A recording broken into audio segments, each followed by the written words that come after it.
Di zaman yang menggigil oleh kegaduhan, di antara manusia yang sibuk membangun menara tanpa pondasi, masih ada satu nama yang tak bergeming, seperti batu di tengah arus deras. Di sudut bumi yang sederhana, ketika dunia melupakan makna kesetiaan, Wabrontok berdiri, tegak, membelah zaman.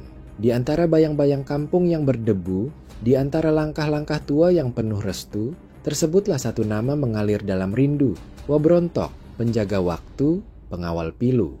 Di dunia yang tiap detiknya melahirkan keterasingan, di mana manusia semakin jauh dari tanah yang membesarkannya, Wabrontok berdiri sebagai paku bumi, menancap dalam, menolak digeser zaman. Ia bukan hanya penjaga desa dalam pengertian jasmani, ia adalah penjaga roh kolektif, penjaga keyakinan bahwa kebersamaan bukan sekadar retorika. Dalam bahasa Plotinus, semua bentuk fisik hanyalah bayang-bayang dari kebaikan tertinggi. Wabrontok adalah bayangan luhur itu, hidup sederhana, tetapi menjadi jembatan antara manusia dan langit. Ia menjaga bukan hanya pagar rumah, tapi pagar nilai, agar tak runtuh oleh badai zaman. Setiap acara, setiap berkumpul, tidak sah rasanya tanpa suara itu. Suara yang melangkah dari dada, bukan dari tenggorokan. Suara yang bukan hanya menyusun kata, tetapi memahat makna di dalam hati mereka yang mendengar. Gorgias mengajarkan bahwa kata-kata bisa memabukkan seperti anggur atau menghancurkan seperti besi panas. Wabrontok memahami itu tanpa pernah membaca kitab retorika. Ia tahu, sambutan bukan soal pembukaan acara, melainkan membuka pintu ke dalam batin manusia. Setiap katanya adalah bara, menyulut api kecil dalam dada yang hampir padam. Tegas bukan berarti keras. Tegas adalah kasih sayang dalam bentuk yang lebih berat, seperti langit yang menahan hujan agar bumi tidak tenggelam. Wabrontok tegas seperti ayah bijak, menghardik bukan untuk menghukum, tetapi untuk menyelamatkan. Al-Farabi mengatakan, seorang pemimpin sejati adalah ia yang mampu mengenali rasa lapar rakyatnya, bahkan sebelum rakyat itu sendiri mengetahuinya. Dan Wabrontok, ia membaca kegelisahan di mata-mata muda. Ia memahami ketakutan di kerut-kerut dahi para orang tua. Setiap hardikannya adalah belai dalam bentuk keras, agar jiwa tidak meleleh menjadi lumpur lemah. Nasihat Wabrontok tidak menggurui. Ia menasihati seperti bumi yang memberi air, tanpa pamrih, tanpa berharap tepuk tangan. Di tengah hiruk pikuk pesta desa, ketika lampu warna-warni mengalihkan jiwa ke arah ketiadaan, nasihatnya turun perlahan, seperti embun suci dalam fajar kelam. Chrysippus dari Stoa berkata, kebajikan adalah keselarasan jiwa dengan logos, dengan hukum alam yang abadi. Wabrontok menyelaraskan warga desa dengan hukum alam itu, mengajarkan bahwa hidup bukan hanya tentang bersuka, tetapi tentang tetap waras di tengah kegembiraan palsu. Setiap ucapannya adalah jembatan menuju rembulan, mengajak manusia pulang sebelum tersesat dalam pesta. Di mata manusia biasa, mengingatkan warga untuk mengunci pintu hanyalah perkara sepele, tapi di mata Wabrontok, itu adalah tindakan suci. Mengunci pintu berarti mengunci dunia dari pencuri nilai.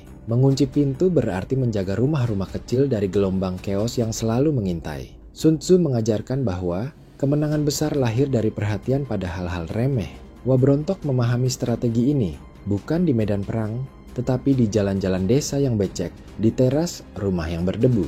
Satu pintu yang terkunci hari ini adalah 1000 bencana yang batal, lahir besok. Cinta sejati tidak pernah dipaksakan. Ia tumbuh dari rasa hormat yang muncul saat seseorang hidup dengan jujur. Wabrontok tidak membutuhkan lambang, tidak butuh selempang, tidak butuh piagam. Warga desa mencintainya seperti tanaman mencintai matahari, karena tanpa dia, mereka layu. Ibnu Khaldun menulis bahwa otoritas sejati lahir dari cinta, bukan dari ketakutan. Wabrontok adalah bukti hidup bahwa wibawa bukan sesuatu yang dikejar, tetapi sesuatu yang mengalir dari hidup yang tulus. Ia tidak meminta cinta. Cinta itu tumbuh karena ia tidak pernah meminta. Rasa hormat yang dibeli dengan uang akan hancur bersama gemerlapnya. Rasa hormat yang dibangun dengan kejujuran akan tumbuh bahkan setelah tubuh membusuk dalam tanah. Montesquieu berkata, seorang pemimpin sejati tidak memerintah dengan kekuatan, tetapi dengan teladan. Wabrontok adalah raja tanpa istana. Mahkotanya adalah doa ibu-ibu yang berjualan di pasar. Singgasananya adalah tanah merah yang diinjak anak-anak kecil desa itu. Ia tidak mengangkat diri, justru karena itu seluruh bumi mengangkat namanya. Pada 19 Februari 2018, tubuh itu berhenti bernafas. Tapi kepergiannya bukan kematian biasa. Ia adalah seperti senja terakhir, diam tapi membuat langit terbakar sebelum gelap. Giambattista Vico menulis bahwa sejarah manusia bukanlah deretan tanggal kosong, tetapi gema jiwa yang membentuk peradaban. Wabrontok masih hidup dalam setiap bisikan hati, dalam setiap pintu yang dikunci sebelum tidur, dalam setiap doa kecil yang dipanjatkan tanpa nama. Ia telah tiada di dunia, tetapi ia tetap bernafas dalam kenangan yang tak bisa dibinasakan. Ketika malam terlalu berat untuk ditanggung sendiri dan jalanan desa terasa kehilangan arah, nama itu, nama yang dulu membisikkan kekuatan dalam kesederhanaan, dipanggil kembali dalam keheningan. Wabrontok tidak lagi berjalan di antara mereka, tetapi nafasnya terus berhembus di antara dedaunan, di setiap pintu yang dikunci, di setiap hati yang masih mau mengingat. Kini ia diam dalam tanah yang lembut, tapi suaranya tetap hidup, mengisi setiap sudut. Wabrontok, dalam kenangan yang abadi menaut, menjadi penjaga desa, dari hayat hingga maut. Saya, wassalamualaikum bro. Atas nama ya.